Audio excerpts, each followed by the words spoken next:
Prepositions Rules Part 2. Hello and welcome to our channel English Grammar Usage. আগের একটি ভিডিওতে আমরা শিখেছি কোথায় কোন প্রিপোজিশন বসে। আজকেও আমরা শিখব প্রিপোজিশনের আরও কিছু গুরুত্বপূর্ণ নিয়ম ও উদাহরণ। আপনি যদি আগের ভিডিওটি না দেখে থাকেন তাহলে পার্ট 1 ভিডিওটি আগে দেখে নিন। আপনি যদি আমাদের চ্যানেলে নতুন হয়ে থাকেন তাহলে অবশ্যই চ্যানেলটিকে সাবস্ক্রাইব করবেন। তাহলে চলুন শুরু করা যাক।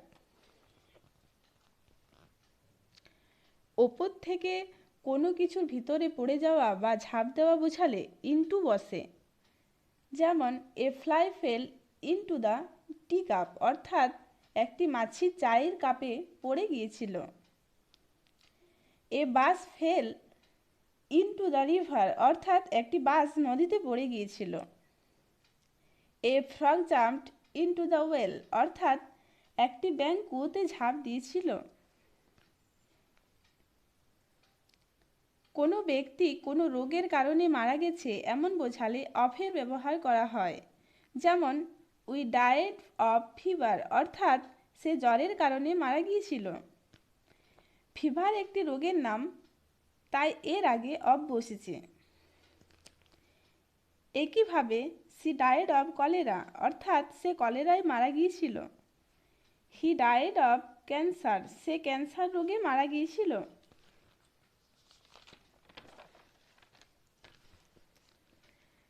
কোনো হিংসাত্মক ঘটনার ফলে কেউ মারা গেলে বাই এর ব্যবহার করা হয়। যেমন হি ডায়েড বাই পয়জন, অর্থাৎ সে বিষ খেয়ে মারা গেছে। একইভাবে the man died by a bullet, অর্থাৎ লোকটি বন্দুকের গুলি খেয়ে মারা গেছে। কোনো কিছু আড়াআড়ি অবস্থান করছে বা আড়াআড়ি কেউ যাচ্ছে এমন বোঝালে আমরা অ্যাক্রসের ব্যবহার করি। যেমন there is a bridge across the river, অর্থাৎ নদীর আড়াআড়ি একটি ব্রিজ আছে। একইভাবে don't run across the road, অর্থাৎ রাস্তার এক প্রান্ত থেকে অন্য প্রান্তে দৌড়াবে না। কোনো লাইন বরাবর বোঝালে অ্যালং বসে। যেমন we were walking along the sea beach, অর্থাৎ আমরা সমুদ্র তট বরাবর হাঁটছিলাম। একইভাবে she is walking along the road, অর্থাৎ সে রাস্তা বরাবর হাঁটছে।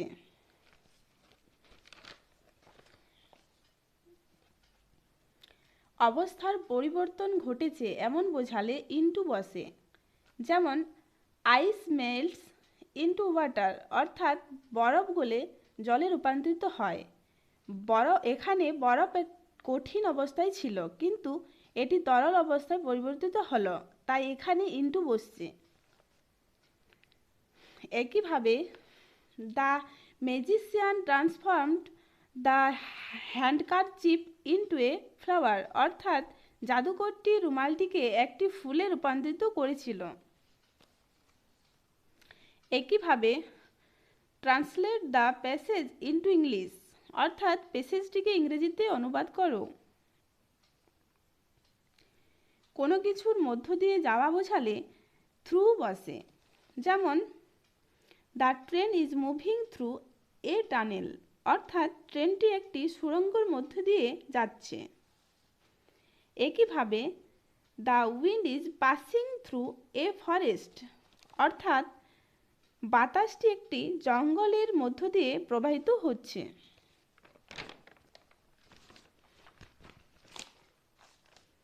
কোনো কাজ কোনো দীর্ঘ সময় কাল ধরে ঘটছে বা চলছে এমন বোঝালে আমরা ফরের ব্যবহার করি।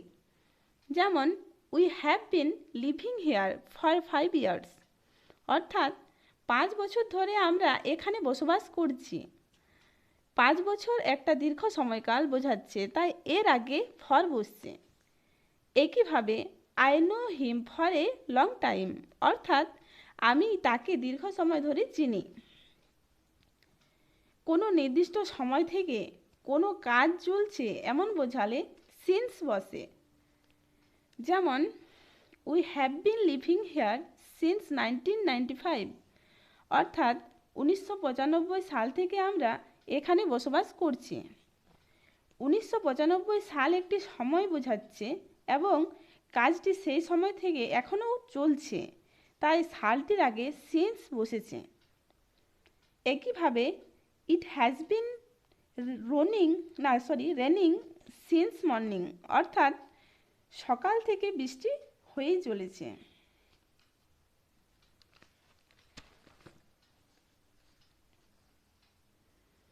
আমরা জানি যে কোনো তারিখ থাকলে তার আগে অন বসে, কিন্তু নির্দিষ্ট কোনো তারিখের পরিবর্তে যদি শুধু মাসের নাম থাকে তাহলে সেই মাসের নামের আগে ইন বসবে। যেমন they will go to Delhi in June, অর্থাৎ জুন মাসে তারা দিল্লি যাবে। এখানে নির্দিষ্ট কোনো তারিখ নেই, শুধুমাত্র একটি মাসের নাম আছে, তাই এর আগে ইন বসছে। একইভাবে the class started in October, অর্থাৎ অক্টোবর মাসে ক্লাসটি শুরু হয়েছিল। আবার the examination will be held in March, অর্থাৎ পরীক্ষাটি মার্চ মাসে অনুষ্ঠিত হবে। বাইরে থেকে ছুটে প্রবেশ করা বোঝালে ইনটু বসে। যেমন the boy ran into the house, অর্থাৎ ছেলেটি বাইরে থেকে ছুটে বাড়িতে ঢুকছিল।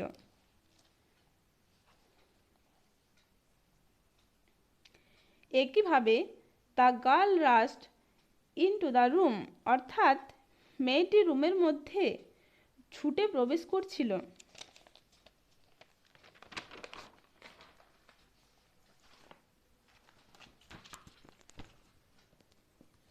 কোনো নির্দিষ্ট তারিখ বা বারের উল্লেখ করে সকাল, বিকেল, সন্ধ্যা, রাত ইত্যাদি থাকলে তার আগে অন বসে।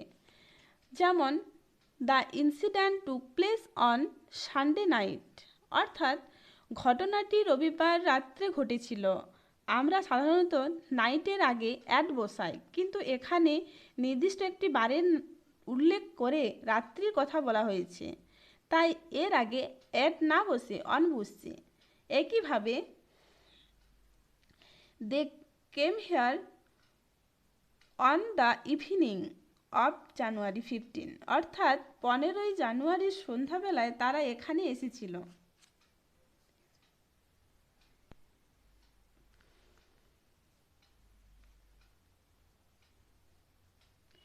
কোনো খাবারের উপর নির্ভর করে জীবন ধারণ করা বোঝালে অন বসে। যেমন the cow lives on grass, অর্থাৎ ঘাস খেয়ে গরু বেঁচে থাকে। একইভাবে the tiger lives on flesh or meat, অর্থাৎ মাংস খেয়ে বাঘ বেঁচে থাকে। কোনো উপায়কে অবলম্বন করে বেঁচে থাকা বোঝালে বাই বসে। যেমন she lives by honest means, অর্থাৎ সে সৎ উপায়ে বেঁচে থাকে। আবার হি লিভস বাই টিচিং আর কোচিং, অর্থাৎ সে শিক্ষকতা করে বা কোচিং করে বেঁচে থাকে। কোনো বাস বা ট্রেন কোনো অভিমুখে যাচ্ছে এটা বোঝালে অনেক সময় ফরের ব্যবহার করা হয়। যেমন the bus is bound for Kolkata, অর্থাৎ বাসটি কলকাতা যাচ্ছে। একইভাবে the train is bound for Chennai, অর্থাৎ ট্রেনটি চেন্নাই যাচ্ছে। কোনো গ্রামের নামের পরিবর্তে যদি a village, a town, a city থাকে তাহলে তার আগে ইন বসে। যেমন she lives in a village, সে একটি গ্রামে বাস করে। আমরা জানি কোনো গ্রামের নামের আগে অ্যাট বসে, কিন্তু এখানে কোনো গ্রামের নাম নেই, শুধু আছে এ ভিলেজ, তাই এখানে ইন বসছে।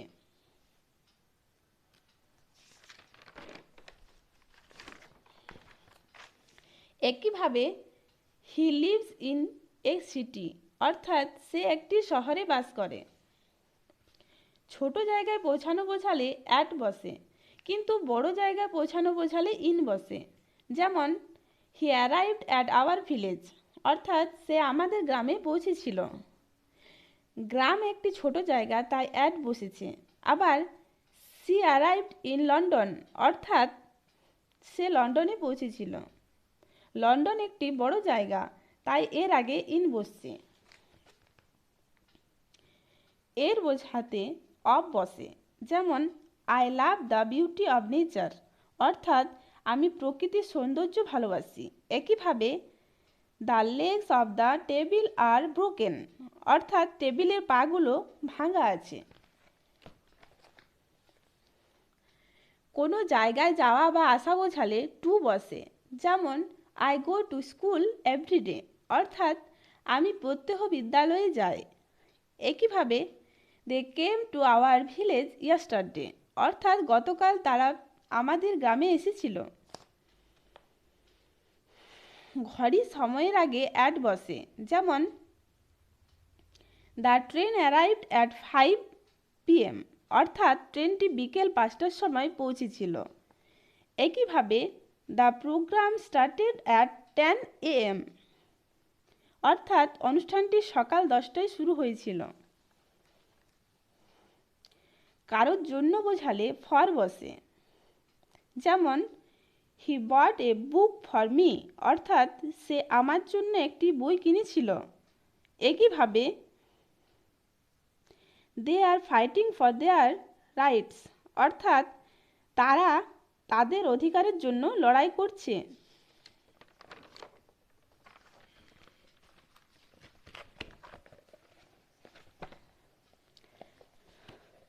তাহলে আজকের ভিডিওতে প্রিপোজিশনের বেশ কিছু নিয়ম আমরা শিখলাম। আরও অনেক নিয়ম আছে যেগুলো অন্য কোনো ভিডিওতে আমরা শিখব। যদি ভিডিওটি ভালো লেগে থাকে তাহলে অবশ্যই লাইক, শেয়ার এবং কমেন্ট করবেন। এই ধরনের আরও নতুন নতুন ভিডিও পেতে আমাদের চ্যানেলটিকে অবশ্যই সাবস্ক্রাইব করে রাখুন। আর কোন কোন বিষয়ে আপনারা ভিডিও পেতে চান তা অবশ্যই কমেন্ট করে জানাবেন। ধন্যবাদ।